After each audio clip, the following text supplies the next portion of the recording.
My name's Debbie Lee. I'm the Festival Director of Melbourne Jewish Book Week. For anyone that hasn't heard that 500 times, I'm sort of almost sick of saying it myself. We are here today to discuss Memoir, and the title of the session is Shaping Identity, Writing the Soul. And obviously Memoir is something that's deeply personal, and there's obviously a great motivation to the writing process, so we're going to dig deep and personal. Today we have with us, as I said, Sandra, Goldbloom Zurbo, sitting elegantly on the stage. And Sandra is an academic editor. She has written a novel in the past, The Book of Rachel. She has most recently written a memoir called In My Father's Shadow, which is obviously very much about your relationship with your dad, Samuel Goldbloom. Next to Sandra we have Hilton Koppe. Hilton is a retired doctor, a country practice GP, and now teaches reflective writing and is a very compassionate soul. We met at Byron Bay Festival a number of years ago, and it was just like an instant hit. And Michelle Scheibner from Melbourne, from Caulfield, is a brand identity specialist by profession, has been a career development professional, has had a coloured career, and is also the author of a memoir that is deeply, deeply personal and soul-searching. And I think that's what's brought us all here, right? We're wanting to learn what makes people want to write memoir, I think. It's a vulnerability that you're exposing of yourself.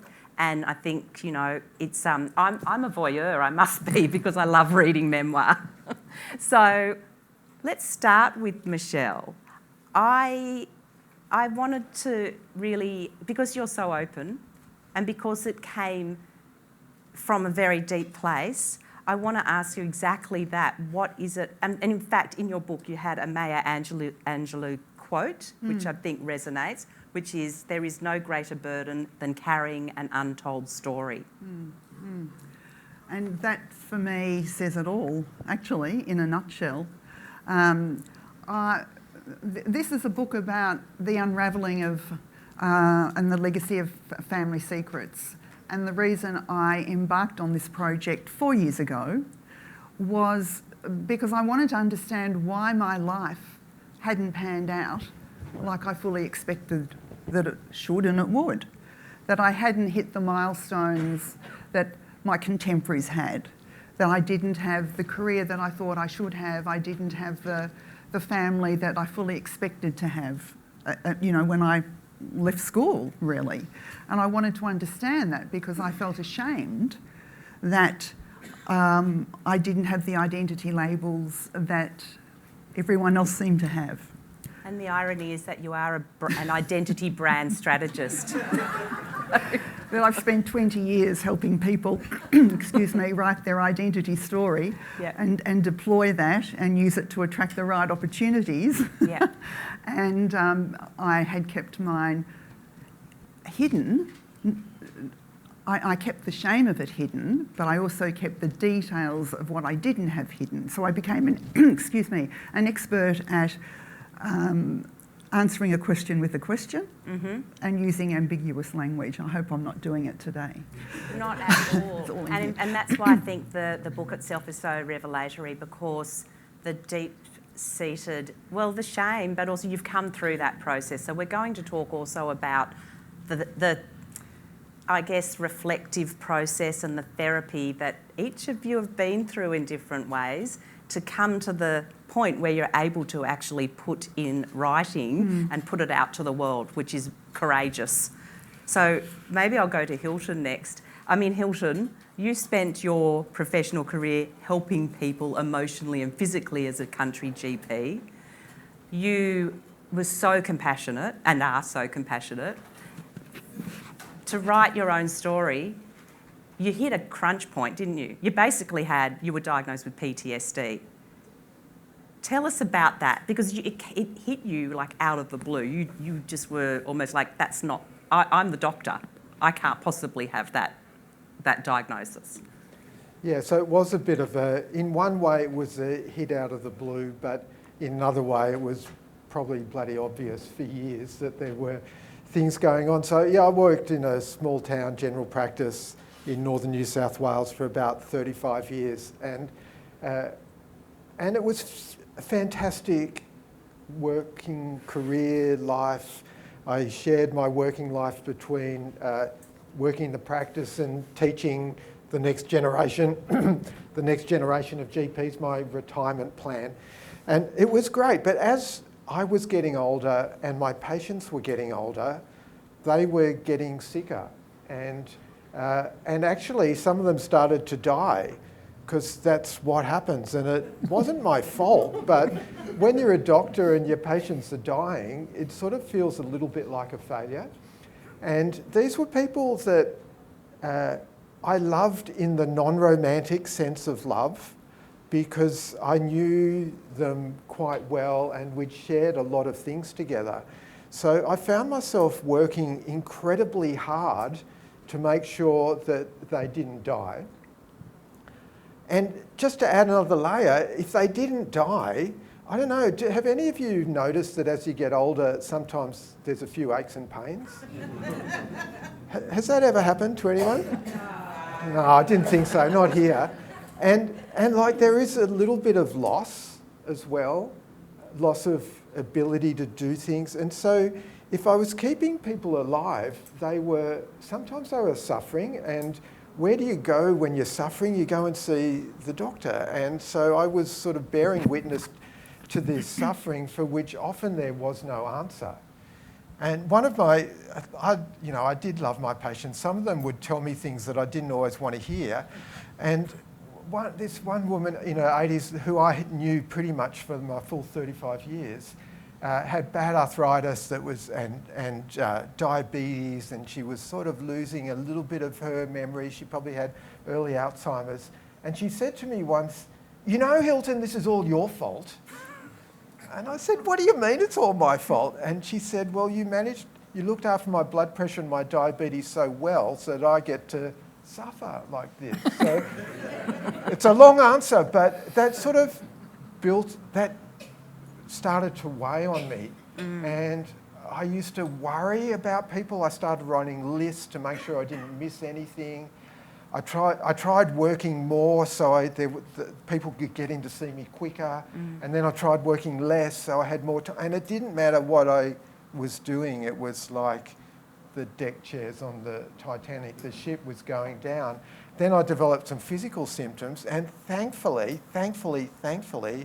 my GP, I was one of those good doctors who had a doctor.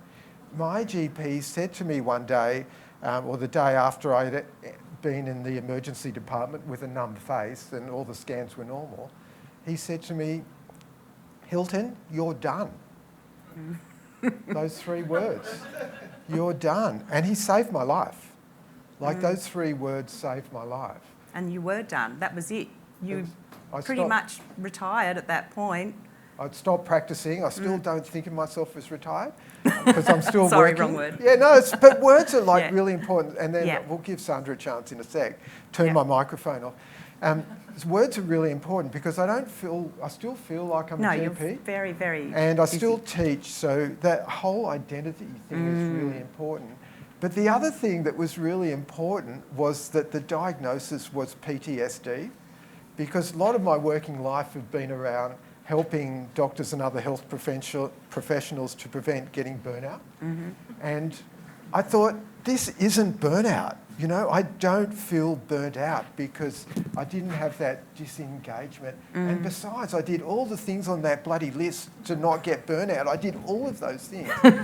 And then when I read the diagnostic criteria for PTSD and just went tick, tick, tick, this is me. Yeah. I could really identify with the diagnosis of PTSD because, rightly or wrongly, that felt like a badge of honour, whereas burnout, I don't want to be disrespectful, burnout felt like, for me, it would have been a failure. Wow. So it made no difference. The treatment was still the same. Stop working, stop putting my hand on the hot plate, but just the label made a big difference. That's so interesting. And labels... Oh, do you want to sit on a chair rather than on a stage?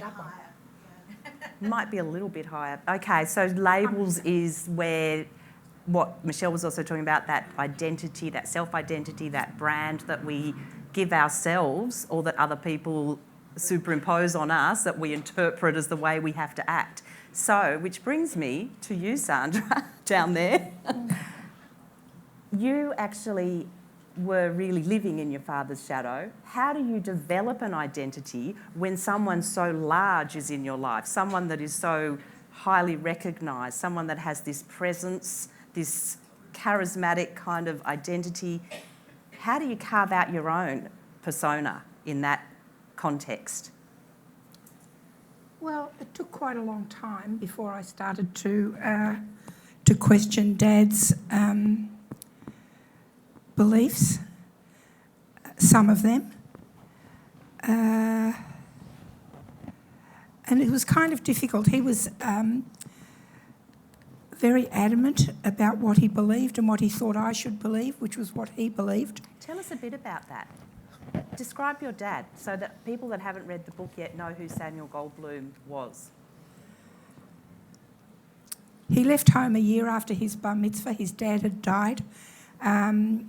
And he came from England when he was about 2. And he lived through the Depression, and he signed up for the Second World War. And it was probably after the war that he became a peace activist. I can't tell you exactly when. And he was very ardent about that. And he was active for most all of his life, except for perhaps for the last 5 years when he wasn't well enough to go into the office anymore. As a parent, he was like both my parents, really. They were a mixed bag. They were very loving. They were very encouraging. They were also quite punitive. Dad was brutal towards me often and abusive emotionally, but also very loyal towards me and my sisters, as was Mum. He had a big brain. Both my parents had very big brains, but Dad left home. When he left home, he didn't go on to do any more schooling. And Mum left school when she was 17 to help support her family, who were quite poor. But after Dad died, she joined up with U3A, and just opened her mind enormously. She loved it. She loved going to classes. She loved learning. He was a Soviet loyalist and stayed so till most of the end of his life. This is the complication, isn't it? This is where I think we talk about identity. Your dad was in the Labor Party, but he was a covert communist and referred to communism as his religion. He didn't refer to it like that, I did. You did, okay, thank you. Yeah. You're right, but you called it a secular piety. And it was referred to as communism, but he was Jewish because he was Jewish. So that was a whole other thing. So can I just stop you there? Because I want to come back to Michelle, because her situation is completely different. Her dad was in denial. He didn't even know that he was Jewish, really. It was a confusion about that. Can you tell us a bit about, because the father figure across the 3 memoirs is quite significant. Hilton's for different reasons, but tell us, your dad's situation, which is, I think, the clincher. Oh, well, he knew he was Jewish. Yeah, but he was told he was Lutheran. Well, he was baptised. I found a certificate, so I presume it happened. Mm. He described himself as Lutheran. My mother was Anglican, and we lived opposite the church where she was an active... In Caulfield? In Caulfield, yes. Michelle Scheibner from Caulfield. That's the one. And went to Shelford in the Jewish heartland. Some Shelford girls here today, yay, thank you. But I think what I learnt about his situation was that, he died when I was 23, so I have no family stories, no tales, nothing about his life before he met my mother. and clearly there was a lot of pain and a lot of trauma. So he was born to a Jewish mother, and they moved when he was quite young to an area where there continued to be war in the north of Germany. And so from a very young age, he experienced war, and he was, I can only guess, was silenced about their Judaism. And so, but I do know since that when they ever went back to Lobson's in Poland, where his mother's family was, that he would attend the Jewish family festivities and celebrations, and his cousins' bar mitzvahs and so on. So he knew. But by the time he got out of an internment camp in Australia, where he'd been bullied by Nazis and he had had a nervous breakdown and so on, by the time he got out of that and met my mother, I guess he pretty much knew that even on the boat to Ellis Island out of Germany, he was saying, I'm Nazi youth, I'm Nazi youth. Yes. So he'd been indoctrinated to not say he was Jewish. Correct. He'd been told that. Correct. Gets to Ellis Island and gets rejected. Yeah, back on the ship. Yeah. Yeah. So back to Germany before finally coming here. And then being interned. And then being interned, yes. So I think one of the things that I learnt very early on in my healing, well, my resolution that came before the healing, was that this notion of systemic silence had Hence the title of the book. Yes. Hush.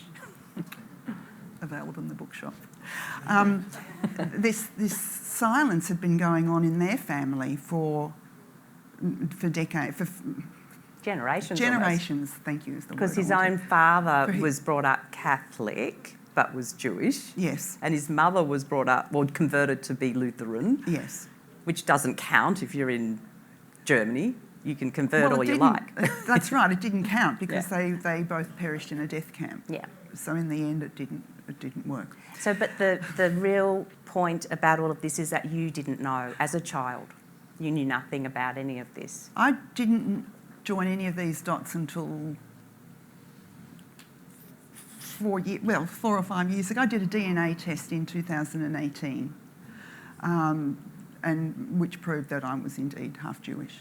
So, and I didn't do the unravelling. I didn't get out the jigsaw pieces. I didn't join the dots until, well, it started in COVID when I didn't like the other jigsaw puzzles, so I did my own, essentially. That's seriously what happened. I got out the old chest, the Pandora's box, if you like.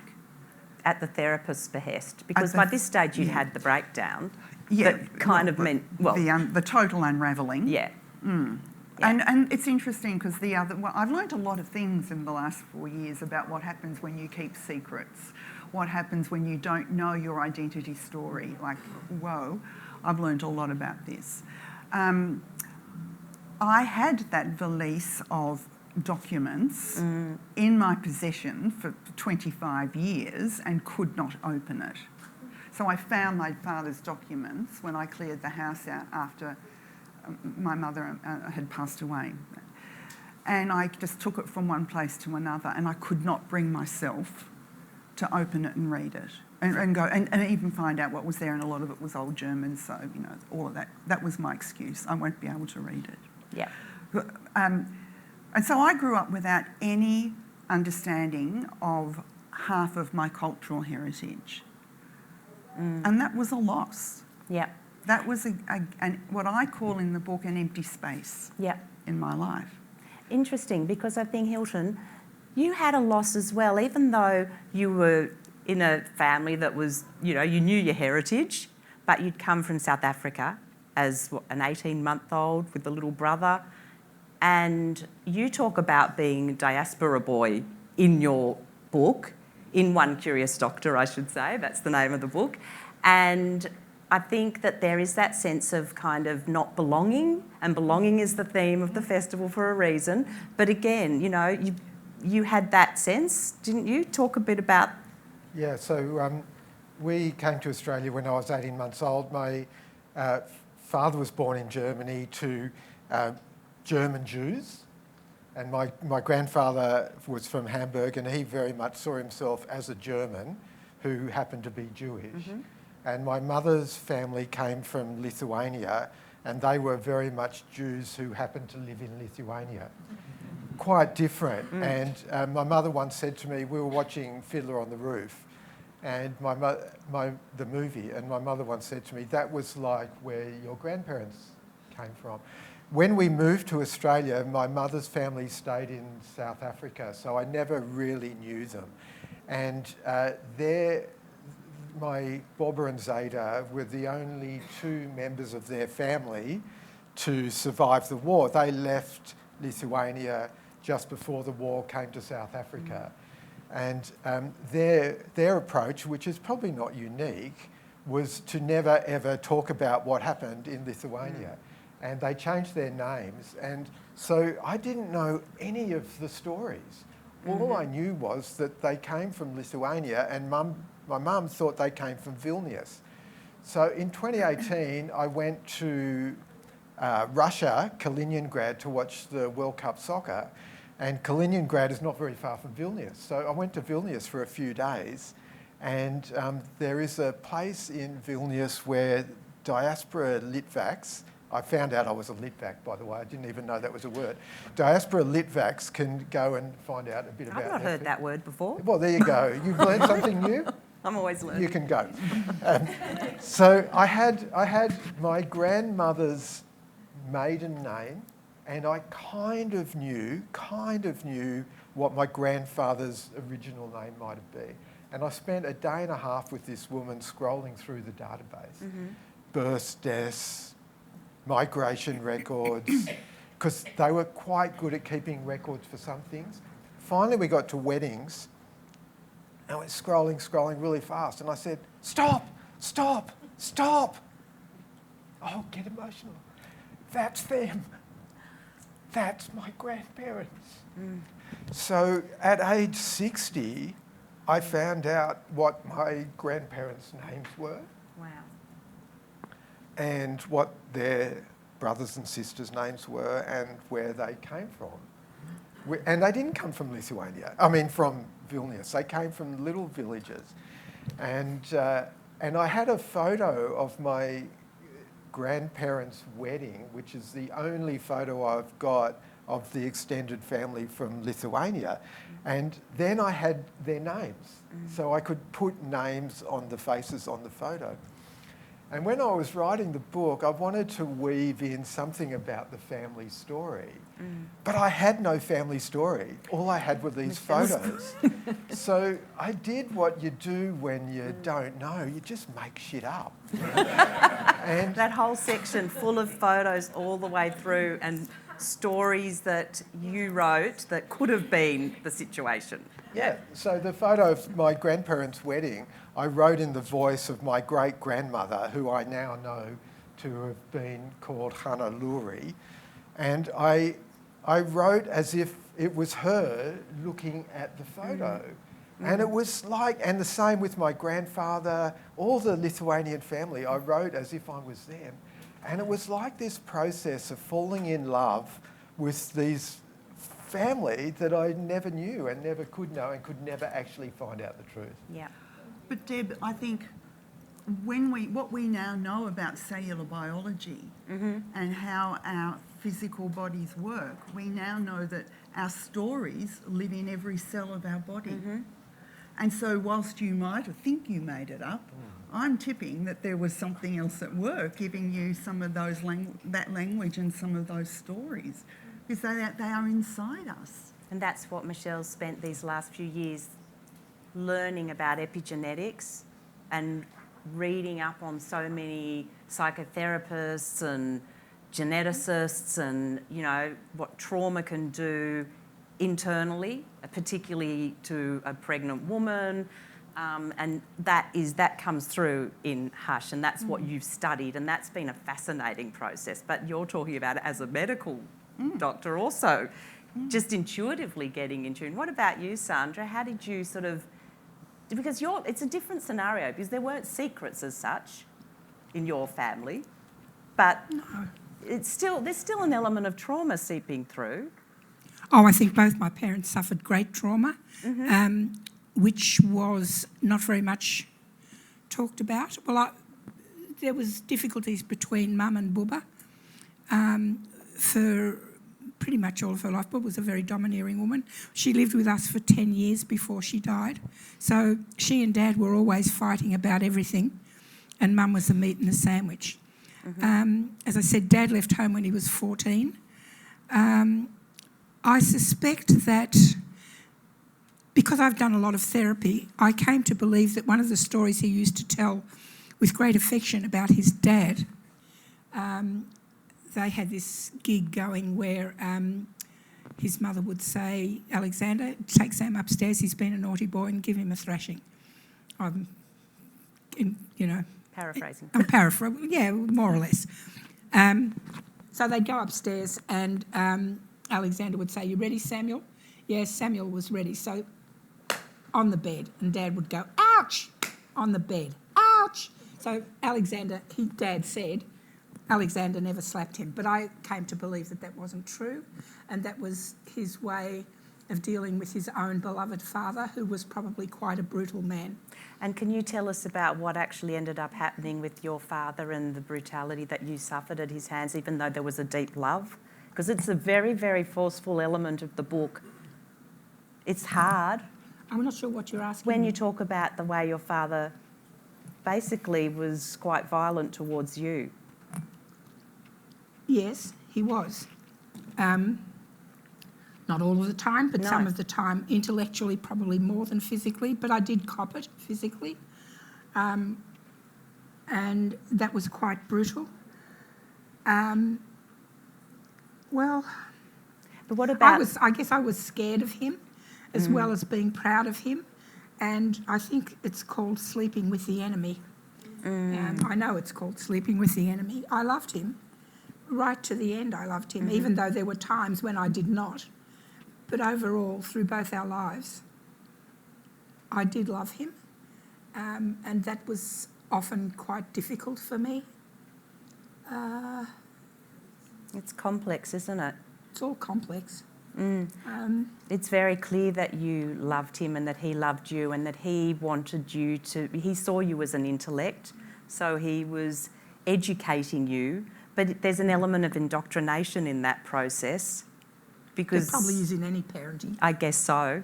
But because your dad had such a strong ideology, it was stronger than in most, parent-child relationships. Well, it was political. Yeah. Yeah. Tell us about the politics. In case people don't know, because not everybody here might know about your dad, even though a lot of people do.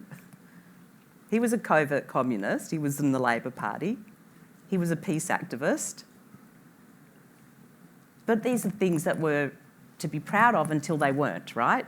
And then there's that kind of cognitive dissonance, if you can put it like that, where what you believe in and what is commonly acceptable become disparate. How did you reconcile that? I'm talking about the Soviet adherence. Well, I came to understand that. One of the things that he said, believed. I don't know if he believed it. One of the things he said was he disagreed strenuously with the notion that there was anti-Semitism in the Soviet Union. That's an issue. And I never understood whether he... There are things people say in public in order to remain loyal to a person or to a cause or a belief. And there are things they say quietly to somebody who's close, somebody they trust, a wife, a husband, a comrade, whatever. So I don't know if he ever really did believe that. I have a feeling that he might have, but I don't know that. I think have I gone off the track? Well, I think the thing about him being a covert member of the Communist Party, I'd like to explain that because people pick it up as if, I don't know what if. during that time, during the period of the Cold War, after the Second World War, a lot of people, that was the peak period for the Communist Party of Australia in terms of membership, in terms of its beneficial effect on trade unions and workers' rights, I believe. And there were many people, I don't know about many, but there were people who were in the Labor Party who were active in other organisations, such as the Peace Movement, as was Dad, who were members of the Communist Party, but because it was during the time of the Cold War, they kept their membership in the CPA quiet, because what they wanted to establish was the broadest possible peace movement. And it was felt because, rightly or wrongly, it was felt because people were nervous about Reds under the bed and they wouldn't maybe join the organisations, that this would be kept quiet. Mm-hmm. So there was no branch that he belonged to. He met with apparatchiks, I suppose, of the party to sort of talk about, what was going to happen next. I don't know what they talked about. I really do believe that it was not Machiavellian. No. I believe that it was well-intentioned. And I think that what a lot of those people of his generation, as I said before, they had been through the Depression, they'd been through the war, and they wanted a different world. And at that time, they believed that communism, at least the ideas, even if not Comrade Stalin, at least the ideas were a way forward to have a world where people could live in peace and harmony. And, that was that's pie in the admirable, sky, and we all expect that, and that's why we're all looking for a way to live our lives that's in keeping with this ideology. But communism is one aspect of that. I think we need to move on. I think I want to draw something on Michelle about other aspects of being an only child, believing that you're an only child, and then finding out that you actually had a sibling, an older brother. And tell us about how you come to terms with that discovery. So I was raised an only child. I knew that there had been a baby born before me, and I was told that he had died soon after birth. And it wasn't until I was in my final year of school that I discovered that he had been born with Down syndrome and had been sent away, made a ward of the state and put into Kew Cottages, which was then the institution where we sent those children. And in those days, there was a fear around that for me. I was raised in a time when we were still using a derogatory term to describe people with Down syndrome. So I, at some stage, made a connection in my head that the chances of me having a child either with Down syndrome or with something, because I collected some evidence and found some other family members. Well, there was one living upstairs for the first 7 years of my life.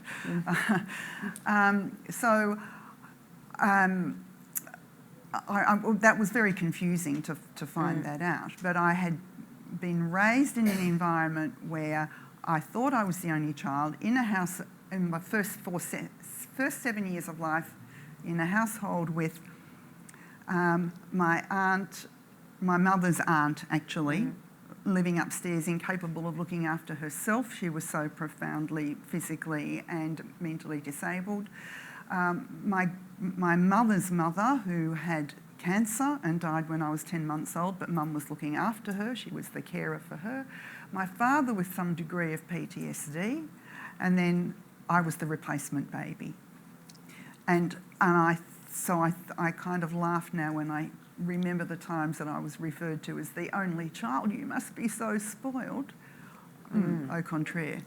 There was a lot of silence. And you thought it was normal? And I thought it was normal. Yeah. As you would as a child. I didn't think till 4 years ago that there was anything not normal about the way I was raised. But now that you look at it, and you used to go to your friends' houses and you happened to gravitate towards some Jewish girls at Shelford, and you were interested in the Shabbat dinners and things, Do you feel like you missed out? Oh my gosh, yes. I didn't even get to learn German. Yeah. You know, I didn't. Oh, I would love to be multilingual at the very least, so that when I did go to Berlin, and you know, the story is in my book of going to the. Well, here's another thing, that when I first went to the Holocaust Museum in Elsternwick, I couldn't get out of there quick enough. This was many years ago. When I was forced to go to the centre in Berlin and look up in the database to see if my grandparents were there, that shook me to my core. And I forgot what you asked me. Gee, well, I think it's, about starting out as an only child, finding out that you're not, and then that sense of loss, that sense of loss of cultural identity. Loss of cultural identity. And then my brother didn't die. He in fact outlived both his parents. So there was 60 years of a sibling relationship that I could have had in some shape or form. So the loss of that, the loss that the secrecy, which meant I didn't understand my own capability. When I was engaged to be married, asked my mother, can you help me find whether or not Grant is alive? I'd like to get a blood sample so I can test to see genetically. No, can't help you, can't help you.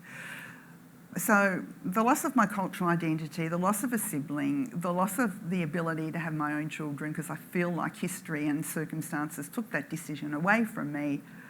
I now understand, because one of the themes that we learn when there is repeated, with ancestral trauma, is that we repeat themes and patterns of those in the family in the generations that went before. And when there is a child or any person missing from the family system, and I have several of them missing from the family system, when that person is not honoured and recognised, like any system, the system has a flaw in it and doesn't operate as smoothly as it should.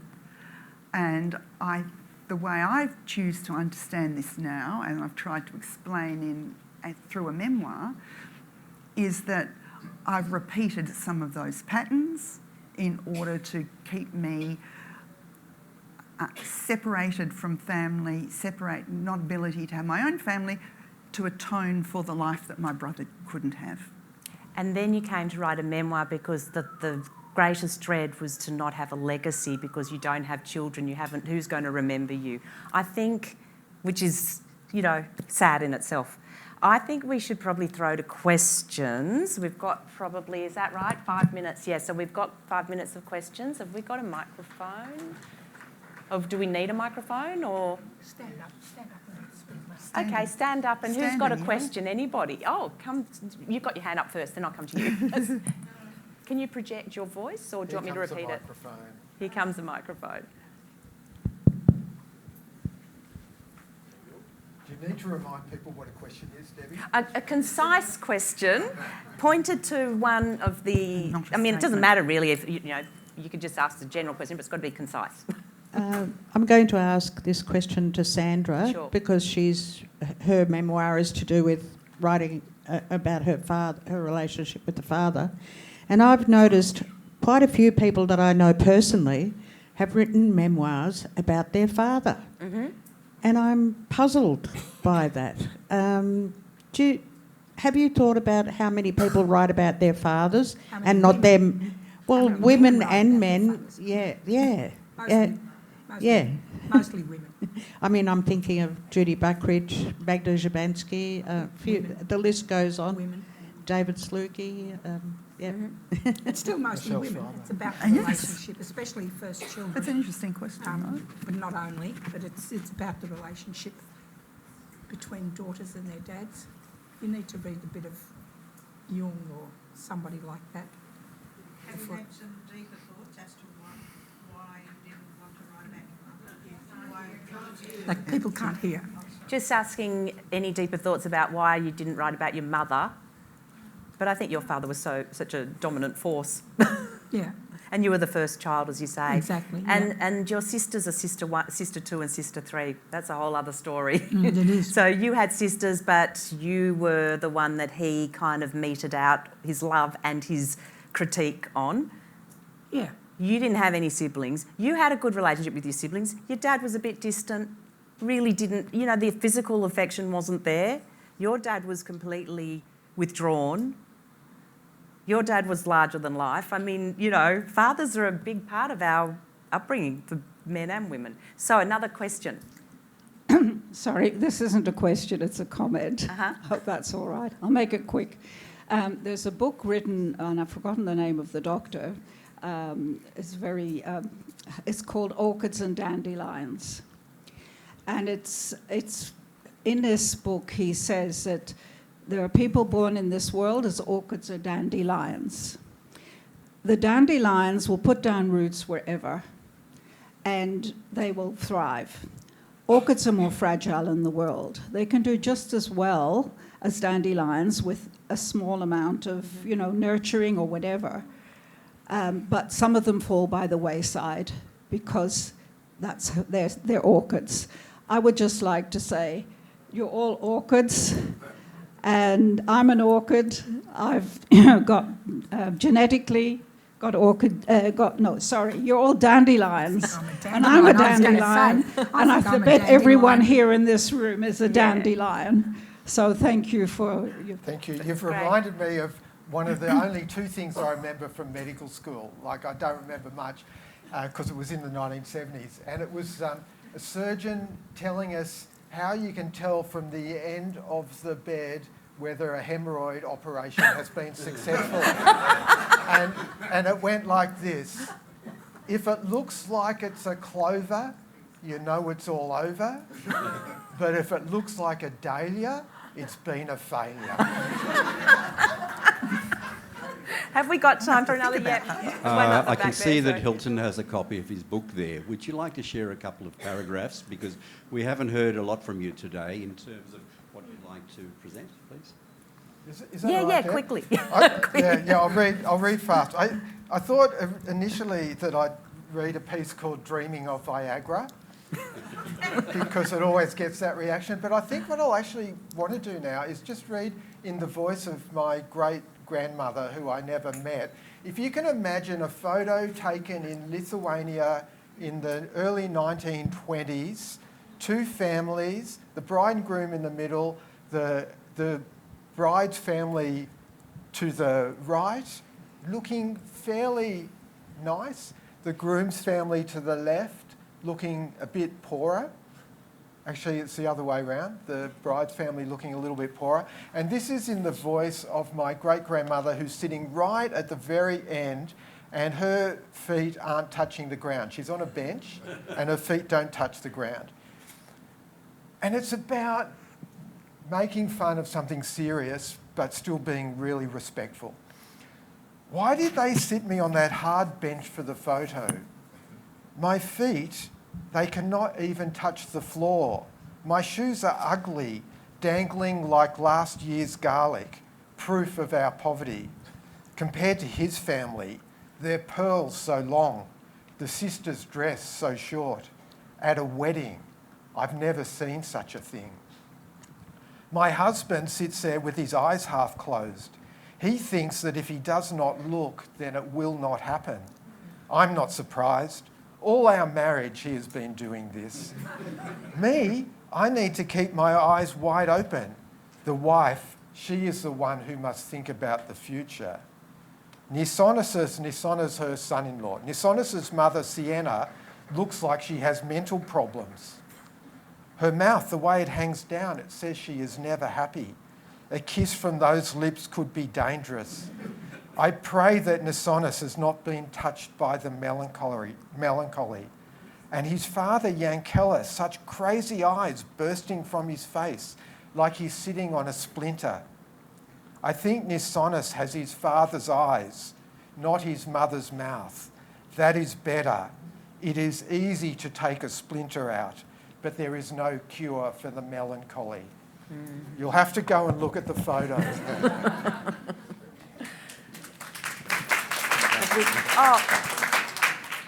Gary. Thank you. I understand each of your stories are deeply personal and about trouble in your lives. And I understand the importance of writing that down therapeutically. How do you come to the decision to then publish it for the world to read as well? Anyone want to Any ask? one of you, or all of you? Well, I'm on a mission, actually. I don't need to. Once I'd sorted this, I didn't need to tell it. But I'm telling it because I want people to understand and resolve their own complaints, their own limiting beliefs, their own repeating patterns, their own pain, their own heartache, and understand that it didn't start with them. And then if we don't break the cycle, then it passes down to the future generations. So I'm on a mission to talk about this and to talk about it openly and to break the silence, because we cannot heal anything in silence. Thank you. Can I respond as well? Yes. Slightly different, Yes. but good question. Thanks, Gary. One of the response to this book has been really very pleasing, and the most overwhelming response that I've had has been, thank you for sharing your vulnerability, Hilton. Because one of the things about being a man in Australia, rightly or wrongly, is vulnerability is not necessarily viewed as a strength. Add on that being a professional white male living in rural Australia, it's even less of a thing. So while that wasn't my intention, that's been this was so worth it, because it's like giving permission to people to explore and play with their vulnerability. And that's why you now teach reflective writing, and Michelle's very involved in helping other authors express themselves, and you edit books. Well, you're retired, but it's about that expression. Do you think that's part of why you became... No, that's not. What? I was waiting for you to contradict me. I knew that would happen. We can end on that. But tell us why. Well, I suppose I think of myself as a storyteller. My novel, The Book of Rachel, was a collection of stories. I actually realised recently that the beginning of the first chapter of Rachel is actually quite similar to the first chapter of Shadow. I guess because I think memory is not linear, Shadow is a collection of memories, and they are not sequential in time, and so this is not exactly answering Gary's question. I didn't want to leave it in a bottom drawer, to tell you the truth. I think I'm a good writer. I wanted to share it or show it off, or both, and I wrote it because I had stories to tell. I sat down to tell a story on the computer, and then I had another story, and eventually I had a book. And I think that's a good enough reason to write. Everybody's got a book in them. Thank you.